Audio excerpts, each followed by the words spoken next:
student, you study a lot of theory. What are you most passionate about on those topics? I think there's a new world of theory coming around, which I didn't study, unfortunately, because it wasn't really part of any type of common curriculum at the time, which is the sort of how racist is music theory?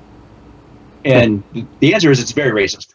But the reason being is that there's a great primer YouTube video I can direct you to later if you want, about people talking about it. And it's stuff like, if when I was younger in theory, you didn't really contextualize things this way. You're just in class learning this thing that you're learning this thing they're teaching you, right? But you kind of start to see it as you get more nuanced and better at music, at studying music, at sort of the experience of analyzing music, is that the music theory you're taught is really very much about a certain subset of composers that existed in Europe, in a very specific part of European music, not even like European music as a general, because there's a whole world of other types of music in Europe that don't really get covered by theory very well. It's about these, it's sort of like a philosophy class that's about dead white guys. They call them dead white guys class. Music theory is basically about dead white composers from the 18th and 17th and 18th centuries. And when you use that theory and impose it on everything the way that we tend to in our world, it doesn't do anything any service. So like my general feeling about music theory has always been, if the theory doesn't help the performer perform, if the theory doesn't help the composer compose, there's no real point to it. There's a lot of theory can get kind of up its own ass about the way it's sort of just, it's this kind of like academic game you're playing with the music. And you can break it down 1,000 different ways, but it doesn't really help anyone. Most songwriters, composers don't really go at the process of creating art through theory. Most theory is kind of a retrospective thing. You look back at music and you say, why did that music work? And then you kind of create a theoretical basis, academic analysis of why the music works. Some white dudes got together and decided that a certain, from Bach to Beethoven, these particular groups of composers were the best composers in the history of all composers, of all music across all the worlds, which is not true and unfortunate. And they created what we call music theory, and which everyone studies. If you study music today, you will at least touch on this type of music theory a little bit. And it doesn't do a good job of explaining anything outside of those composers. And it doesn't, including other, like I said, other European styles of music, folk music, modern pop music, which we use theory all the time to describe, isn't really described well by what we use to what we call music theory. It just doesn't, music doesn't really, a rock song doesn't use the musical tools that we have the same way that a Bach symphony, forget I said that, a Bach piece would, a chorale or an invention, or a Beethoven symphony. These things use the musical tools very differently than a blues song or a rock song or a pop song.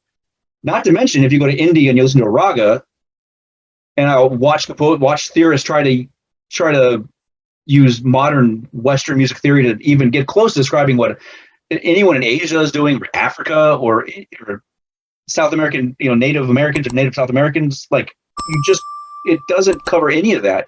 And most, I think, modern theorists have realized that, hey, you're not going to cover other cultures' musics well, but even then, you're still using this very specific style of music to sort of define the quality of other music. And if it doesn't fit into this theoretical framework, it's lesser.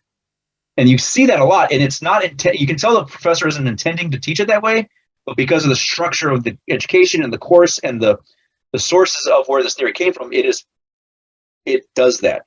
And including to the point where some of those original theorists who developed this stuff said they are the best music. Anything that isn't this is not as good as that.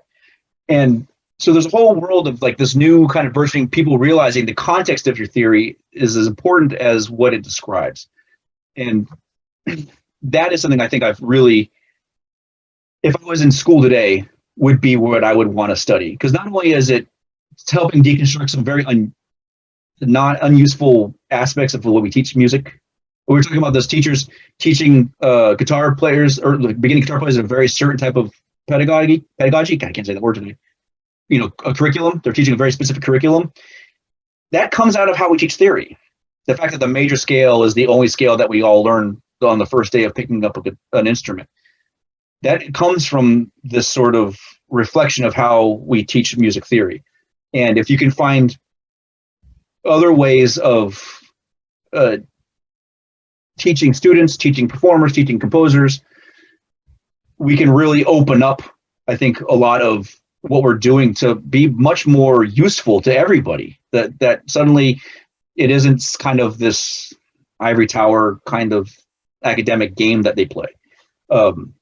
Music theory is very important. I think it's not necessary. No one has to learn music theory to play music. For some people, it's a detriment, but it can be a very useful tool. And the more open and useful that tool is, and the better it describes what you're doing at the time, I think the better off everyone's going to be. Because at the end of the day, it was just another tool in an old arsenal of colonialist, white patriarchy nonsense that still exists. It's a deeply ingrained one that a lot of people have.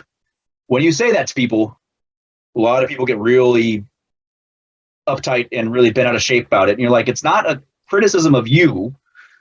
We all learned it the same way. But there are some very good professors doing very good work and very good researchers being like, there are better ways of exploring this. There are better ways of experiencing this.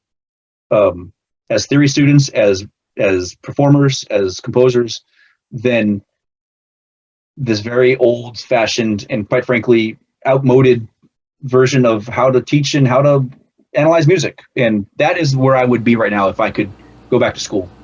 I think I would still be a composer. I love composition, and I would still be probably my focus as a student, but I would definitely pull the rest of my studies into this other realm that is kind of building up. Because you do a lot of time in music school studying music literature, which is basically studying the history of music and notation and composers and what they wrote and how they wrote it.